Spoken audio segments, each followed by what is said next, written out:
और इसके अलावा नीचे आप जाते हैं तो ये उसके यूनिट वगैरह दिए हुए हैं, यूनिट 16 बिट पे, ये 16 बिट 16 बिट 16 बिट पे यूनिट दिया हुआ है। ठीक हो गया। अब नीचे आइए इमेज के एट्रीब्यूट्स में, लैंडसैट 8 पूरा नाम आ गया, सेंसर OLITIRS 2 सेंसर्स लगे हुए हैं और उसमें आपके पास WRS टाइप 2 है, यानी उसके ऑर्बिट का नाम लिखा हुआ है, जिस ऑर्बिट पे वो काम कर रहा है। पाथ नंबर ये है और आपकी रो नंबर ये है और ऑर्बिट नंबर उसका ये है। नादिर ऑफ नादिर, नादिर का मतलब क्या था, 90 डिग्री, कि आपका स्लांटिंग व्यू नहीं है। सैटेलाइट कोशिश करती है कि स्लांटिंग व्यू ना हो, क्योंकि फिर इमेज प्रोसेसिंग करना मुश्किल हो जाता है, शैडो बनता है ना, जब स्लांटिंग व्यू आता है टेढ़ा तो फिर शैडो बनता है, तो शैडो नहीं बनाते, कोशिश करते हैं सीधा ही। इसके बाद आपकी डेट आ जाती है। ठीक है, ये डेट थी, जिस डेट का इमेज हमने लिया है, और इसके अलावा उसका जो अपना सेंसर का टाइम था वो आ जाता है। ये बाकी फिर एक्स्ट्रा डिटेल आ रही। क्लाउड कवर देखें, क्लाउड कवर काम की चीज़ है, हमारे पास 1.63% में है ये, तो हमने 10% से लेस का रिक्वायरमेंट रखी हुई थी, तो इसने बहुत ही साफ़ सुथरा इमेज हमें चाहिए है। इसके बाद बाकी जो बैंड्स की क्वालिटी है वो आगे उसने फर्दर डिटेल लिखी है, वो उसके जितना आगे चलते जाएंगे वो डिटेल खुलती जाएगी। काम की जो चीज़ें हैं ये देखिए, UTM पे है, क्योंकि हमने लोकल एरिया को किया है तो यूनिवर्सल ट्रांसफर मार्केटर इस पर लगी हुई है, और WGS का डेटम 84 का लगा हुआ है, क्योंकि मैंने आपको कहा था कि जब आप ग्लोबल डाटा लेते हैं तो पूरी दुनिया में WGS ऑटोमेटिकली लगा के वो आपको देते हैं, ताकि आप किसी भी दुनिया का कोना जो है वो क्लिक कर सकें। UTM का जोन, ये शायद मैंने आपको बताया था लास्ट टाइम, UTM जोन पे बात हुई थी। वो एक बंदा कहता है पिछला कहता नहीं है, वही थी आपने कहा था आई नहीं होगी, तो इस तरह कहो ना, मैंने नहीं पढ़ी क्लास। तो UTM जोन में आपको बताया था कि यूनिवर्सल ट्रांसफर मार्केटर, अगर आपने पिछले सेमेस्टर में इसके बारे में पढ़ा था, तो आपका जो पूरी दुनिया का ग्रिड सेक्शन बनता है ग्राउंड के मेजरमेंट्स के ऊपर, मीटर्स और किलोमीटर्स में, उसको वो UTM में कन्वर्ट करता है। ये एक प्रोजेक्शन का सिस्टम है जो आपकी डिग्रीज को मीटर्स और किलोमीटर्स के यूनिट में रियल बेस्ड ग्राउंड ऑब्जर्वेशन में कन्वर्ट कर देता है। ठीक हो गया। तो ये UTM जो है, इसमें पाकिस्तान को इन्होंने 3 जोन्स में डिवाइड किया हुआ है। वो जो जोन्स हैं वो वर्टिकल डिवाइड किए हैं, हॉरिजॉन्टल नहीं किए हुए। तो वो वर्टिकल में आपके पास 41, 42 और 43 आता है। चूंकि ये इस्लामाबाद का एरिया था, KPK के पास का एरिया बनता है, इस तरफ वाला हाफ है, 3 हिस्से करें ना उसकी चौड़ाई के, तो इस तरफ वाला हाफ है, तो ये 43 जोन में आएगा। अगर आप लाहौर लेते, इस तरफ लेते तो 41 में आता, बीच में सेंटर का कोई एरिया होता तो वो फिर 42 में आता। तो यहाँ पे इन्होंने वर्टिकली पाकिस्तान को, जैसे वो है ना, इस तरह से 3 हिस्सों में डिवाइड किया है। तो 3 हिस्सों में आपके 3 जोन बने हैं वर्टिकली। उसमें आपका हिस्से में जो इस्लामाबाद का एरिया है वो 43 जोन है। ये हमेशा याद रखना है, एग्जामिनर पूछे, इन फ्यूचर आपको काम करना पड़े या प्रोजेक्शन असाइन करनी पड़े सॉफ्टवेयर के अंदर, इस्लामाबाद का डाटा हो, उसमें आपको कहे कि यार प्रोजेक्शन UTM लगा के मुझे दिखाओ, तो आपने जोन 43 लगाना है। वो इसकी रीज़न पूछेगा तो आप उसको रीज़न बताएंगे कि UTM जोन में पाकिस्तान को इन 3 हिस्सों में वर्टिकली डिवाइड किया गया है, और उसमें हमारे पास इस एरिया का हिस्सा 43 आता है। अगर ज़्यादा रोला पड़ता है तो UTM का जो मैप है ना, ग्रिड मैप, उसको देख लो, उसके ऊपर वो पिक्चर पूरी बनी हुई है। अब ये देखिए, ग्रिड सेल साइज 30 मीटर्स, ये रेजोल्यूशन 30 मीटर की प्रोवाइड कर रहा है आपको, यानी रिफ्लेक्टिव में और थर्मल में दोनों तरह के सेंसर्स में आपको 30 मीटर का डाटा मिलेगा। रिफ्लेक्टेंस क्या होती है, आपकी डे टाइम की जो ऑब्जेक्ट की पिक्चर्स बनती हैं वो आपकी रिफ्लेक्टेंस में आती हैं। ये रेडियंस होता है सारे का सारा, जो आपने वेवलेंथ को कैलकुलेट किया हुआ है। जो आपकी थर्मल होती है ये आपका टेम्परेचर होता है, इसमें टेम्परेचर का बैंड भी पड़ा हुआ है, तो टेम्परेचर के बैंड में ये चीज़ें आपके पास इसमें आ जाती हैं। इसके अलावा आपके पास ये फर्दर लाइंस दी हुई हैं, ये देखिए रिफ्लेक्टिव लाइंस क्या हैं, जो आपके ग्रिड की पूरे इमेज के ऊपर कैलकुलेशन की गई है कि 7911 सेल्स हैं इसके, और रिफ्लेक्टिव के सैंपल उसके अंदर 7781 दिए हुए हैं, यानी कि पूरा सीन जो है इतने सेल्स पे डिपेंडेड है। ये आगे जाके आप उसको ओपन करेंगे तो उसमें भी पता चल जाएगा। फिर ओरिएंटेशन, जो सिंपल मैप में आप देते हैं, नॉर्थ की ओरिएंटेशन देते हैं, तो वहाँ पे नॉर्थ की ओरिएंटेशन आ गई है। इसके अलावा आपके पास लैट लॉन्ग की डिटेल आ रही है कि आपका जो एरिया है वो किस एरिया पे कवर होता है, उसके जो कॉर्नर्स हैं वो कौन कौन से हैं लैट लॉन्ग के। ठीक हो गया। तो यहाँ से अगर आपको लैट लॉन्ग की इन्फॉर्मेशन स्ट्रॉन्ग हो गई है, आप अपने एरिया का अंदाज़ा लगा सकते हैं कि यार ये एरिया मेरा कौन सा बन रहा है। अगर आपको इस्लामाबाद पिंडी के एरिया का पता है या आपको एरिया का पता है तो आपको पता होगा यार ठीक है ये पाकिस्तान ही है। बाज़ दफ़ा आपको नहीं पता चलता इमेज कौन सा डाउनलोड होगा गलती से, तो आपको एटलीस्ट लैट लॉन्ग की लोकेशन पता है कि पाकिस्तान की बाउंड्री के अंदर ये वाला एरिया मेरा बनता है। ठीक हो गया। आगे उसने ये क्या किया हुआ है, ये उसने यूटीएम के भी कोऑर्डिनेट्स लिखे हुए हैं, वो फिर मीटर्स में आते हैं, वो हज़ारों में चले जाते हैं, वो फिर कहानी और है, यूटीएम के ग्रिड लिखे हुए हैं। अच्छा, इसके बाद ये नीचे फिर उसकी फर्दर की कहानी आ जाती है कि ओरिजिन कब से हुआ था, ये इसका DOI है, अगर आप इसको सर्च करेंगे तो उसी पेज पे खुल जाएगा। इंटरनेट पे DOI होता है आपका एक स्पेशल कोड होता है, ये जो आगे लगा हुआ है ना 10.5, ये स्पेशल कोड आपका, जैसे आपका CNIC होता है ना, वो दूसरे का नहीं हो सकता। इसी तरह ये DOI जो होता है, ये आपका हर एक प्रोडक्ट का अलग कोड होता है, ये इसी का होगा। जैसे ही सीन आप चेंज करेंगे दूसरा उसमें आपकी प्रोडक्ट कोड चेंज हो जाएगा। अच्छा, आगे फिर उसने लैंड सेट की डिटेल दे दी, फर्दर वो बार बार चीज़ें लिख के दे रहा है आपको। इस तरह से आपने ये सारी चीज़ें जो है इसके अंदर कैलकुलेट करके देख लेनी है। काफ़ी ज़्यादा बड़ी फाइल है, इसमें अगर आप ज़्यादा बेसिक चीज़ों की तरफ भी आते हैं ना, तो वो चीज़ें आपको यहाँ पे बड़े आराम से मिल जाती हैं। ये देखिए, पैंक्रोमेटिक बैंड 15 मीटर, ये मीटर्स में लिखा है। चूँकि हमारे पास बैंड नंबर 8 पैंक्रोमेटिक बैंड था, इन्होंने सिक्योरिटी रीजंस की वजह से यहाँ पे देखिए 8 नंबर बैंड और ये 7 बैंड, ये 9 बैंड है ना टोटल। ये देखिए, ये उसने दिया ज़रूर हुआ है, लेकिन उसके अंदर से उन्होंने वो बैंड डिलीट कर दिया हुआ है। डाटा सेट में बैंड नंबर 8 नहीं मिलेगा, क्योंकि पहले देते थे, अब उन्होंने ख़त्म कर दिया है। तो बैंड नंबर 8 नहीं होगा तो इट मीन्स कि आप 15 मीटर के रेजोल्यूशन का डाटा नहीं देख सकते, आप सिर्फ 30 मीटर के डाटा को देख सकते हैं। ठीक है, ये तो हो गई आपकी। और ये देखिए रीसैम्पलिंग ऑप्शन, अगर आपने GIS में कॉन्वोलेशन ये पढ़ी होंगी, रीसैम्पलिंग टेक्निक्स, तो उसके अंदर ये क्यूबिक कॉन्वोलेशन लगी हुई है। क्यों लगी हुई है वो भी हम देखते हैं, कि वो करके भी देखते हैं सॉफ्टवेयर के अंदर। ये आपकी इंटरपोलेशन की टेक्निक्स होती हैं। अगर आपने पढ़ी थी ये GIS के पिछले सेमेस्टर में, इंटरपोलेशन की टेक्निक्स पढ़ी थी रास्टर डाटे पे, ऐसा नहीं? कोर्स में तो होगा, मुझे पता कोर्स में है। तो रास्टर डाटा की बता रहा हूँ, रास्टर डाटा के लफ्ज़ पढ़ा था बस। GIS का भी लफ्ज़ ही पढ़ा था, तो वो तो लफ्ज़ इतना पढ़ा था, तो बेटा GIS में भी यही आती है। अब मैं हुणी कोर्स कढ़ा, वो टॉपिक निकलेगा तो निकल आएगा, क्योंकि ये उसका हिस्सा है। रास्टर और वेक्टर डाटा के अंदर जब आप इमेज प्रोसेसिंग करते हैं, तो जब देखिए आपके पास मार्कर है इस वक्त, अगर है तो फटाफट मुझे दिखा दो। जब मैंने चोरी करके रखा था ये, तो इसमें अब पता नहीं कितनी ग्राफी है। अच्छा, अब देखिए, अभी वो बात कर रहा है कि क्यूबिक कॉन्वोल्यूशन, आपके पास ये एक सेल है, ये तो छोटा मार्कर है। अच्छा, ये और ये आपके पास आ गया, ये 3 में बना लेता हूँ। ठीक है, ये कुछ टेक्निक्स होती हैं जिसको आप कहते हैं इंटरपोलेशन की टेक्निक्स। ये बेसिकली आपके सिलेबस में नहीं आती, सिलेबस में नहीं डाली, लेकिन MS में जब आप जाएंगे आगे तक, अगर इस सब्जेक्ट को ऑप्ट करते हैं, तब आपके पास ये टेक्निक आप हर एक डाटा सेट पे लगा रहे होते हैं, कोर्स का हिस्सा बनती है GIS के अंदर। अब शायद उन्होंने आउटलाइन में से निकाल दिया हो, लेकिन फिर भी देखिएगा शायद ये इंटरनल टेक्निक क्या करती है कि आपके पास जैसे ये ग्रिड सेल आ गया ना, ये बड़ा ग्रिड सेल आ गया, ठीक हो गया, ये बड़ा ग्रिड सेल आ गया। अब इसकी जो रेजोल्यूशन होगी, या रेजोल्यूशन तो वही रहेगी, इसकी जो पिक्चर क्वालिटी होगी सेल साइज की, वो आपको स्मूथ नहीं मिलेगी। स्मूथ का अभी खोल के देखेगा, स्मूथ नहीं मिलेगी, उसमें आपको डब्बे डब्बे बने नजर आएंगे। क्यों?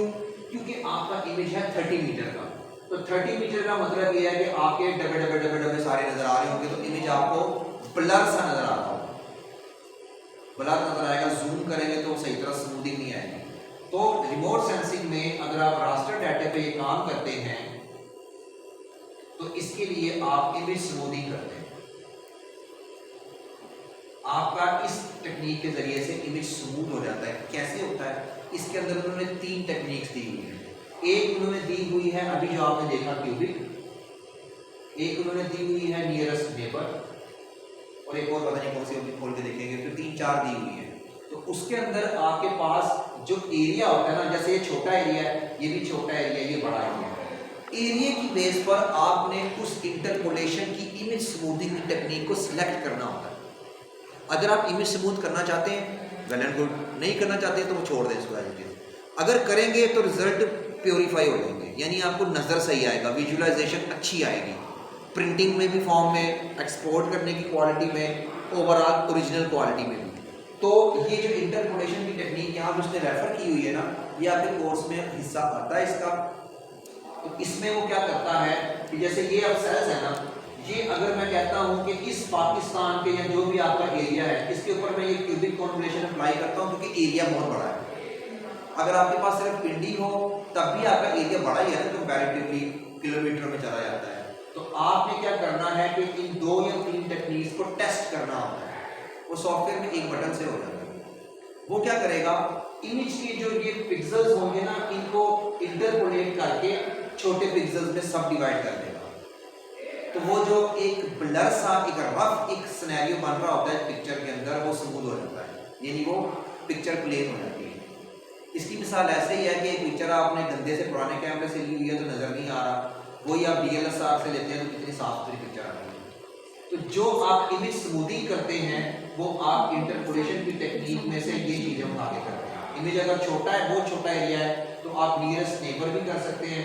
लेकिन जो आपको अभी शायद नीचे यहाँ पे लिखा भी होगा, लेकिन यहाँ पे उसने कहा है कि जी रीसैम्पलिंग ऑप्शन। रीसैम्पलिंग ऑप्शन का मतलब क्या है कि आप इमेज को जब रीसेट करेंगे, इमेज स्मूथिंग करेंगे, इसको इमेज रीसैम्पलिंग कहते हैं। इमेज को दोबारा से क्रिएट किया जाएगा और इमेज की इंप्रूवमेंट की जाएगी। ये सारी चीज़ें आपकी इमेज एनालिसिस में आती हैं। मैंने आपको लास्ट टाइम यही बात की थी कि GIS की दुनिया और है, रिमोट सेंसिंग की दुनिया और है। GIS में आपने फील्ड में जरीलों का डाटा लेना होता है, यहाँ पे आपको रेडी डाटा मिल जाता है, लेकिन उस रेडी डाटा को मजीद इंप्रूव करने की टेक्निक सीखनी पड़ती है। ये टेक्निक्स आपको अगर आती हैं तो इन फ्यूचर आप रिमोट सेंसिंग डाटा को आराम से प्रोसेस कर लेंगे। यानी आपकी जो असल चीज़ है वो है आपकी प्रेजेंटेशन, आपने एंड रिजल्ट किस फॉर्म में प्रेजेंट करना है। अब ये जो इमेज स्मूथिंग है ये आपकी इन्हीं टेक्निक्स में से किसी एक पे लगेगी। डिफॉल्ट सेटिंग में जब आप इमेज को वैसे ही ओपन करेंगे तो उसके ऊपर ऑलरेडी नियरेस्ट नेबर की टेक्निक लगी होती है, जो पहली टेक्निक होती है फर्स्ट वाली, वो लगी होती है। जो सेंसर ने प्रोसेस किया वो रॉ डाटा होता है जो ग्राउंड स्टेशन पे प्रोसेस होके उन्होंने आपके लिए पोर्टल पे चढ़ाया हुआ डाटा, वो आपका नियरेस्ट नेबर की टेक्निक लगी होती है। इसमें वो कहता है ऑप्शन, यानी ये क्यूबिक कॉन्वोल्यूशन तक आप इसको इंप्रूव कर सकते हैं। उसमें आपका एरिया बड़ा हो गया है, स्मूथिंग करनी है, अभी हाथ से करके खुद भी देखेंगे, घर जाके प्रैक्टिस भी करेंगे, फिर आपको देखा इमेज एनालिसिस के अंदर इमेज स्मूथिंग की इंपॉर्टेंस क्या है। अच्छा, ये चीज़ समझ में आ गई। तो ये आपकी असल में, अच्छा ये इंटरपोलेशन अगर आप रास्टर डाटे पे नहीं करते हो, अगर आप वेक्टर डाटे पे चले जाते हो तो इसकी टेक्निक बदल जाती है। वो चूंकि इमेज नहीं ना होता, वो एक पॉइंट होता है ऐसे, दूसरा पॉइंट ये, तीसरा पॉइंट ये। अब इन 3 पॉइंट्स की मदद से अगर आपने ये वाला पॉइंट एस्टिमेट करना है तब आप इंटरपोलेशन की टेक्निक लगाते हो, लेकिन वो टेक्निक डिफरेंट होती है, वो ये वाली टेक्निक नहीं होती। ये वाली जो टेक्निक होती है ये आपकी ज़्यादातर रास्टर में काम करती है। ये जो दूसरी इंटरपोलेशन की टेक्निक होगी इसके अंदर IDW, ठीक है, इसके अलावा क्रिगिंग, ठीक है, इसमें बहुत सारी और भी है, वो आपकी पॉइंट डाटे पे लगती हैं जो आपस में कैलकुलेशन हो गए एल्गोरिथम के अंदर वर्किंग करता है और इस चौथे वैल्यू को एस्टिमेट करके गेस वैल्यू निकाल के देता है। फिर वो क्या होता है, आपकी पूरी सरफेस की वैल्यू बनती है। जैसे पाकिस्तान के अगर मेरे पास 30 जगह का डाटा है या चलो 300 जगह का डाटा है पूरे पाकिस्तान में फैला हुआ, अब वो पॉइंट्स इस तरह फैले हुए सारे मुख्तलिफ जगहों पे। अब मैं कहता हूँ कि यार जिन इलाकों का डाटा मेरे पास नहीं है उसको मैं कैसे अंडरस्टैंड करूँ कि वहाँ पे क्या हालात है। जैसे टेम्परेचर का डाटा है, रेनफॉल का डाटा है, ठीक है, ओवरऑल क्या रिजल्ट्स है, उसमें फिर इंटरपोलेशन की कुछ टेक्निक्स एल्गोरिथम बने हुए हैं जो कि एडवांस जियो स्पेशल स्टैटिस्टिक्स में आता है। उसके अंदर आप सॉफ्टवेयर के अंदर ही मॉडल्स बने हुए हैं, उस मॉडल में से अपनी जो आपकी रिक्वायरमेंट है या रिकमेंडेड रिक्वायरमेंट है कि इसको यूज़ करेंगे वो आप यूज़ करते हैं। उसको यूज़ करके जो अनसीन एरिया का डाटा होता है जहाँ पे डाटा वैल्यू नज़र नहीं आ रही है उसको भी प्रॉक्सिमेट डाटा असाइन करें।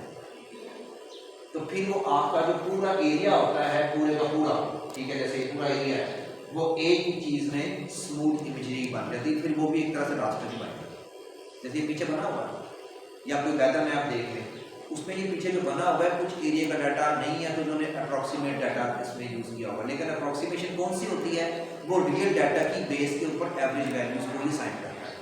लेकिन उसको कैलकुलेट करने के लिए आपको कोई ना कोई एल्गोरिथम के मॉडल को सिलेक्ट करना पड़ता है। ये है आपकी जियोस्पेशियल टेक्नोलॉजी की एडवांस स्टैटिस्टिकल टेक्निक्स जो कि MS लेवल पे नॉर्मली हर बच्चा यूज़ कर रहा होता है। ये सब्जेक्ट GIS में भी आता है इसका, ये सब्जेक्ट आरएस के अंदर भी आ जाता है। ये सब्जेक्ट में हमने लहदा भी पढ़ा था जियो स्टैटिस्टिक्स के नाम से, और मैंने जो पूरा अपना एमएस का थीसिस किया था वो मेरा था ही जियो स्पेशल टेक्निक की एस्टिमेशन के ऊपर। तो मेरा जो पूरा थीसिस और पूरे रिसर्च पेपर बने थे वो मेरे इसी चीज़ के ऊपर बने थे कि इंटरपोलेशन की टेक्निक्स में से जो बेस्ट टेक्निक है वो कौन सी है मेरे अपने डाटे के लिए। हर डाटे के लिए ज़्यादा होती है, और यही टेक्निक पे मैंने अपने पीएचडी के पेपर में भी यूज़ की। और मैंने फिर वो जो स्मूथ इमेजरी मैंने आपको मैप सिखाया था ना पैनल डाटा के, वो पैनल जो इमेजरीज बनी थी वो असल में पॉइंट डाटा था, ये वाला इस तरह से सोर्स नेटवर्क का। उस पर मैंने फिर ये IDW लगाई थी, इनवर्स डिस्टेंस रेटिंग टेक्निक। उसकी मदद से ये पूरा एरिया को फिर मैंने स्मूथ इमेजरी में कन्वर्ट किया था। ये टेक्निक्स हैं जो आगे जाके आपने इसी सॉफ्टवेयर के अंदर करनी है।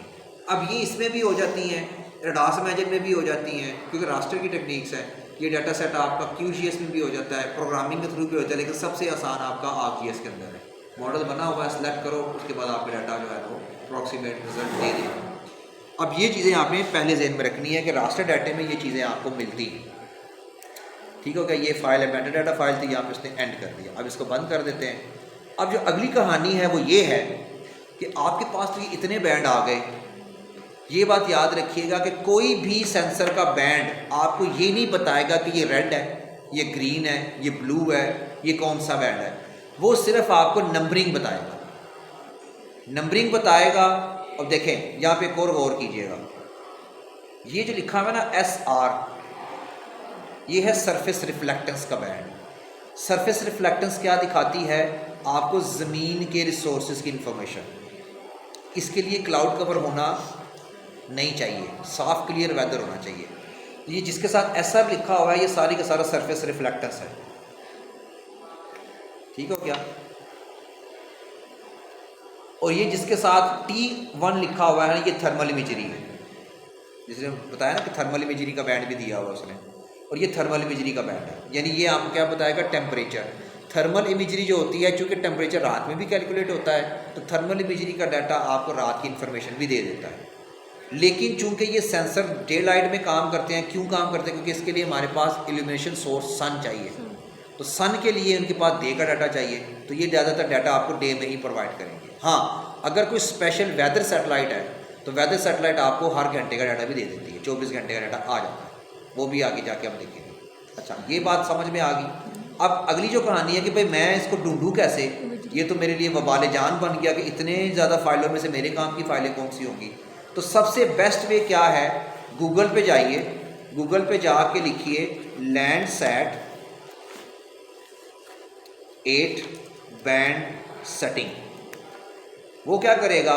वो आपको इसकी वेबसाइट पे ले जाएगा। ये नाम इकट्ठा लिखा है, ठीक है, ये देखो, इसको मैं लेके जाता हूँ, ये मुझे यहाँ पे ले आएगा। ज़्यादातर तो इसकी अपनी साइट ही खुलेगी, जो इसकी USGS की साइट है। ये देखें बैंड कम्बिनेशन, इसको मैं ओपन कर लेता हूँ। अब ये पेज अगर खुल जाए जल्दी जल्दी से, तो यहाँ पे लैंडसैट की जो साइट है, ठीक है, ये देखिए ये टेबल आ गया मेरे पास। ये टेबल वही है जिसका डाटा आप यूज़ करने जा रहे हैं। इस टेबल की समरी को आपने याद करना है। याद करना मतलब जब आप नेक्स्ट टाइम यूज़ करना चाहें तो आपको बार बार टेबल ना देखना पड़े, आपको मेमोराइज हो जाए कि यार ये बैंड्स है मेरे। अब ये देखिए, इसमें हमारे पास जो डाटा आया, ये डाटा सेट जो था ये आपका ये नंबरिंग है सारी। ये देखें ना, B1, B2, B3, B4, B5, B6, B7, B10, ठीक है, ये आपकी नंबरिंग दी हुई है। पीछे उसने कोड लिखा हुआ है, लैंडसैट 8 है, बाकी कहानी हर चीज़ है। यहाँ पे आके उसी को बैंड 1, 2, 3 को उसने पूरे नाम दिए हुए डिस्क्रिप्शन फॉर्म में। इसका बैंड 2, 3, 4, 5, 6, 7 ये आपके जो हैं ये आपके काम के बैंड हैं जिस पे आप काम करेंगे, और ये सारे 30 मीटर के रेजोल्यूशन के हैं। आगे उसने वेवलेंथ लिखी है कि भाई ऑप्टिकल के अंदर ये किस वेवलेंथ पे काम करेंगे। ये वेवलेंथ आपको आनी चाहिए, पता होना चाहिए कि भाई ये वेवलेंथ का रीजन कौन सा है। आपने जो कि विजिबल वेवलेंथ पे काम किया था ना, उसमें ये देखें 0.45 से लेकर 0.5 तक की वेवलेंथ, और उसके बाद उसके आगे चलती है 0.52, 6 और ये सारी चीज़ें। ये चीज़ें आपकी ये देखें रेड, ग्रीन, ब्लू, ये 3 बैंड आपके नेचुरल कलर्स के हैं जो ट्रू कलर होते हैं। इसको जब आप कंबाइन करते हैं तो ट्रू कलर बनता है जो सिंपल वाला होता है। इसके बाद अगली जो कहानी है वेवलेंथ में वो नियर इंफ्रारेड की शुरू हो जाती है। शॉर्ट वेव इंफ्रारेड है, ये भी शॉर्ट वेव इंफ्रारेड है, ये है आपका बैंड नंबर 1 जो कि पैंक्रोमेटिक है, और ये आगे लिखा हुआ है 15 मीटर। 15 मीटर का हाई रेजोल्यूशन का बैंड इन्होंने यहाँ पे इसके अंदर डाला हुआ, यानी इन्होंने दिया लेकिन इन्होंने हमें नहीं दिया। तो इसके लिए जो बैंड नंबर 9 जो भी मिसिंग किया हुआ है, ये सिरस है। सिरस क्या होता है, आपने पढ़ा हुआ ज्योग्राफी में, क्लाउड्स। ये सिरस क्लाउड्स का डाटा भी देता है। क्लाउड्स की टाइप्स हैं, ठीक है, क्लाइमेटोलॉजी में आपने पढ़ा है। तो ये सिरस क्लाउड्स का डाटा भी आपको प्रोवाइड करता है इस वेव लेंथ में, कि यहाँ पे क्लाउड्स कवर कैसा है।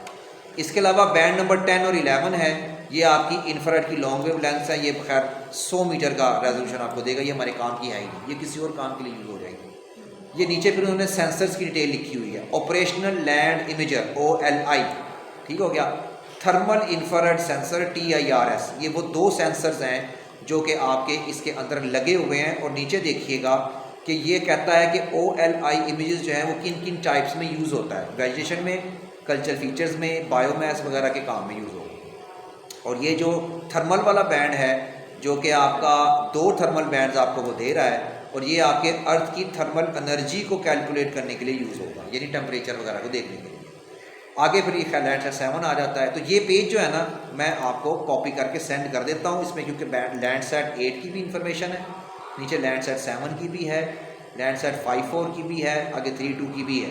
ये फिर आगे उसने फर्दर उसकी सेंसर की कहानियाँ खोली हुई है। आपके पास ये कम से कम टेबल होना चाहिए। तो इस टेबल को मैं आपको बुक मार्क करके सेंड कर दूंगा, इसको आपने अंडरस्टैंड करना है। अदरवाइज़ आपकी जो अपनी USGS की वेबसाइट है ना, ये वाली, ये तो खैर GS ज्योग्राफी की अपनी इनकी साइट है ना, ये देखो एजरी वालों ने भी लैंड कम्बिनेशन दिया हुआ है, इसको भी आप चेक कर सकते हैं। ये EOS में भी दिया हुआ है। अदरवाइज़ आप इमेजेस में जाएंगे, यहाँ पे आपको पूरे पूरे टेबल की पिक्चर्स भी मिल जाएंगी। ये कोई बहुत बड़ी चीज़ नहीं है, बड़ी कॉमन चीज़ है। और आप इसकी बैंड सेटिंग देखेंगे तो ये देखिए, ये उसने पिक्चर्स भी दी हुई हैं, आप यहाँ से पिक्चर भी ले सकते हैं अगर आपको मसला आ रहा है ना। तो ये देखो, ये पूरी की पूरी पिक्चर है लैंडसेट 8 की, वो बैंड सेटिंग पूरी की पूरी दी हुई है उसने, ठीक है, क्योंकि ये पुरानी होगी ना, सैटेलाइट 2013 की है। ये देखो लिखा हुआ है लॉन्च फरवरी 11, 2013। तो चूँकि ये पुरानी हो चुकी है, इसलिए बहुत ज़्यादा ईजिली अवेलेबल है डाटा इसका, कोई मसले वाली बात नहीं है, डिस्क्रिप्शन इसकी आसानी से मिल जाती है। तो यहाँ से आप देखेंगे कि आपने कौन से बैंड्स पे काम करना है। तो अभी के लिए हमें जो काम वाले बैंड है वो ये हैं आपके, ये 2 से लेकर 7 तक, बल्कि 7वां भी छोड़ दो, वो 60 मीटर का है। 2 से लेकर 6 तक के जो बैंड है ना 30 मीटर वाले, ये चूँकि हमारे पास ये 8वां बैंड ही नहीं है, उसके अंदर गायब है। तो आपने इन 2 से लेकर 6 तक के जो बैंड्स हैं उनको आपने सेपरेट साइड पे शॉर्ट लिस्ट करके निकाल लेना है कि आपका जो रिमोट सेंसिंग इमेज प्रोसेसिंग होगी हम इन बैंड्स पे करेंगे। अब इनमें आगे क्या करना है वो फिर एक लंबी स्टोरेज खुलती है, वो फिर अगली क्लासों में हम देखेंगे कि इन चीज़ों को हमने प्रोसेस कैसे करना है, एक एक चीज़ को हम लेके चलेंगे। अभी के लिए हम एक काम करने जा रहे हैं, हम इसको जो कौन सा था 234 था RGB जो था, हाँ ये ग्रीन ब्लू और रेड 234, इसको हम ओपन कर लेते हैं सॉफ्टवेयर के अंदर। ये देखिए ओपन कैसे होगा, उसी तरह जैसे आपने यहाँ पे डाटा सर्च किया था। बैटरी भी जाने वाली है इसकी, फटाफट कर लो। यहाँ पे इसको डाटा हम करेंगे लोकेट। इसके लिए सिस्टम आपको थोड़ा बेहतर होना चाहिए, क्योंकि सिस्टम अगर आपका थक गया तो वो फिर रुक रुक के चलेगा। ये बस सिस्टम मरने वाला है मेरा। या ठीक है, अब मुझे फोल्डर ढूंढना है, पिक्चर्स में था, मैंने लाइडार में रखा था, लाइडार के। हाँ एक बात हमेशा भाई ज़हन में रखना, जिप फोल्डर ना ढूंढते रहना, उसको पहले अनजिप करना है। फिर मुझे 4 दिन बाद मैसेज आएगा सर जी फाइल गायब हो गई है, उसमें आ नहीं रही। तो हमेशा हर फोल्डर को आपने अनजिप करना है, चाहे आप WinRAR से करो या जिप 7-zip से करो, कोई मसला नहीं है, एक जैसा ही है। इसको खोलें, ये देखें ये फाइलें आ गई। फाइलें मैं इधर से थोड़ा सा खुला कर दें ताकि मुझे बैंड की नंबरिंग नज़र आए। ये देखें 2, ये इकट्ठी भी आप साइन कर सकते हैं, 3, 4, 5 भी था, 5 भी था, ठीक है। इसको मैं ऐड करता हूँ, ये चारों बैंड जो होंगे यहाँ पे एकदम से आ जाएंगे। ये रीड करेगा इनको, ये देखिए ये हमारे पास डाटा आ गया यहाँ पे। अभी आपने प्रोसेस नहीं करना, अभी आपने सिर्फ इमेज को देखना है। ये देखिए इसकी डिटेल खोलें, कोई भी बैंड खोल लें। इसकी प्रॉपर्टीज़ में मैं जाता हूँ, इसकी प्रॉपर्टीज़ में मैं जाऊँगा और इसकी प्रॉपर्टीज़ में जाके मैं इसकी फर्दर एक दफ़ा तसल्ली कर लूँगा कि भाई वाकई 30 मीटर है और इसमें सेल साइज़ कितना आया हुआ है, इसकी प्रोजेक्शन कौन सी लगी हुई है। इसके सोर्स में जाइए, ये देखिए cell size 30x30, column and number rows 7781 और 7911, ये आपके एक्स और वाई के सेल्स हैं। इतने सेल्स इसके अंदर उन्होंने डाले हुए हैं। नंबर ऑफ बैंड, चूँकि सिंगल बैंड है तो मैंने 1 खोला हुआ है, एक ही बैंड है। वो जो बिट वाली थी रेडियोमेट्रिक, वो 16 बिट के ऊपर डाटा बना हुआ है, जो भी आपने डिटेल में देखी है। और ये उसकी एक्सटेंट आ गई लैटलॉन्ग की लोकेशन। ये नीचे देखिएगा UTM लगा हुआ है WGS84 जोन नंबर 43, और ये UTM चूँकि लगा हुआ है तो ये मीटर्स में यूनिट देगा। ये नीचे भी देखें मीटर्स में डाटा आ रहा है, ठीक हो गया। और फर्दर अगर आप नीचे कहानी करते हैं तो ये देखें डेटम WGS84 लगा हुआ है। फर्दर आगे उसने कुछ भी नहीं दिया, ज़्यादा स्टैटिस्टिक्स में अंदर एंड कैलकुलेट नहीं की। ये आपकी आ जाती है डाटा सेट्स। अब आप डिस्प्ले करना चाहते हैं तो सिंगल बैंड की जो है ना डिस्प्ले वो नहीं होता, इसमें आपने इसको कंबाइन करके डिस्प्ले करना होता है, इमेज एनालिसिस। अभी चूँकि इमेज एनालिसिस हमने देखा है तो इसको अगर मैं जूम करता हूँ तो ये थोड़ा सा टाइम लेता है। और ये देखें 30 मीटर के ऊपर आपको ये लैंड की इमेजरी दे रहा है। चूँकि 30 मीटर इतना हाई रेजोल्यूशन नहीं होता, तो जितना आप जूम करते जाएंगे पिक्सल फटने शुरू हो जाएंगे, क्योंकि रेजोल्यूशन इतनी डिज़ायरेबल नहीं है, गुजारा करवाती है। तो ये यहाँ पे अगर रखें आप इसको, ये तो यहाँ पे कुछ हालात बेहतर नज़र आते हैं। अच्छा, अगली कहानी क्या है, आप कहते हैं कि यार मुझे क्या पता ये पाकिस्तान का कौन सा इलाका है, ठीक है ना। तो आपने क्या सिंपल करना है, यहाँ से अपनी शेप फाइल इसके ऊपर लोड कर देनी। जो आपने इतनी शेप फाइलों पे काम किया ना, ठीक है, जैसे ये रोड या ट्री है, अगर मैं कहती हूँ तो खैर कॉलेज की बाउंड्री हमने ली नहीं थी, यहाँ पे कहीं पड़ी होगी मेरे पास। ये AMC का डाटा आ गया, AMC का डाटा इसके डाटाबेस के अंदर। ये तो खैर पॉइंट्स डाटे हैं, मैं तो चाह रहा हूँ कि आपको पूरा वो एरिया दिखाऊँ, ढूंढना पड़ेगा पाकिस्तान का एरिया के ऊपर।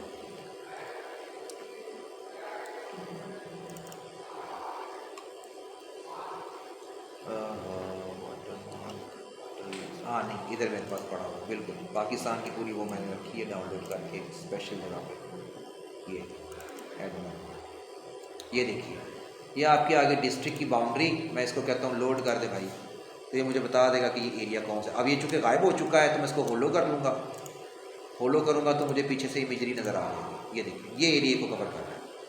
अगर तो ये प्रोजेक्शन सिस्टम में सही लगी हुई है इसके अंदर, फिर तो वो सही बैठेगा।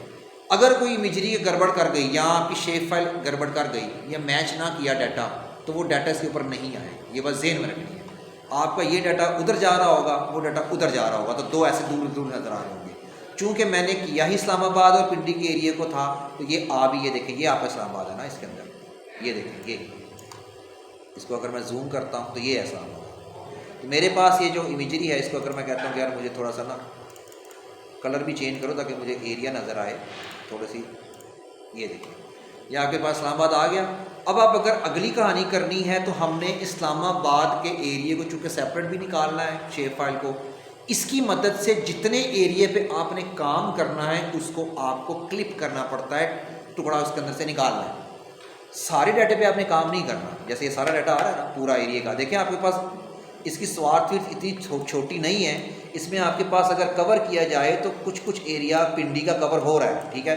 अगर आप कहते हैं कि नहीं, ये देखो, ये जेलम का एरिया था, ये भी कवर हो रहा है, इसके अलावा इस्लामाबाद का एरिया कवर हो रहा है। अगर आप कहते हैं कि यार मुझे तो ये भी एरिया चाहिए, ये देखो ये शेप फाइल है, तो इसके ऊपर वाली टाइल भी आपको डाउनलोड करनी पड़ेगी, रो और पाथ जो उसके ऊपर आ रहा था, फिर आप इस एरिया में भी काम कर पाएंगे। देखिए, याद रखिएगा, सेंसर की जो ज़रूरत होती है वो आपके ऑब्जेक्टिव पे डिपेंड करती है, आपको किस एरिया पे काम करना है। मैं कहता हूँ मुझे इस्लामाबाद के साथ साथ पूरे पिंडी में भी काम करना है, इस्लामाबाद के साथ पिंडी का मैं कंपैरिजन करना चाहता हूँ, या किसी और एरिया पे, सिटी पे काम करना चाहता हूँ, चकवाल पे काम करना है, जेलम पे काम करना है, या पूरी पिंडी डिवीज़न पे काम करना है। तो एक अगर टाइल इसके साथ मैच नहीं कर रही, थोड़ा आ रहा है डाटा, तो इसके सराउंडिंग में जो नेबरिंग टाइल्स है वो भी आपको लेनी पड़ेगी। फिर आपकी अगली टेक्निक आएगी मोज़ैकिंग। वो मोज़ैकिंग भी हम देखेंगे आगे जाके इन फ्यूचर कि आपकी इमेज प्रोसेसिंग में मोज़ैकिंग क्या होती है। एक जो मज़े की बात आपको परेशान करने वाली ये है कि अभी भी जितनी भी टेक्निक्स का मैंने नाम लिया है, जो भी कहानियाँ मैंने आपको सुनाई, ये सारी की सारी इमेज की प्री प्रोसेसिंग है। प्री प्रोसेसिंग का क्या मतलब है? इमेज को तैयार करना है एनालिसिस के लिए। एनालिसिस तो आगे जाके आएंगे वो तो बाद में आएगा।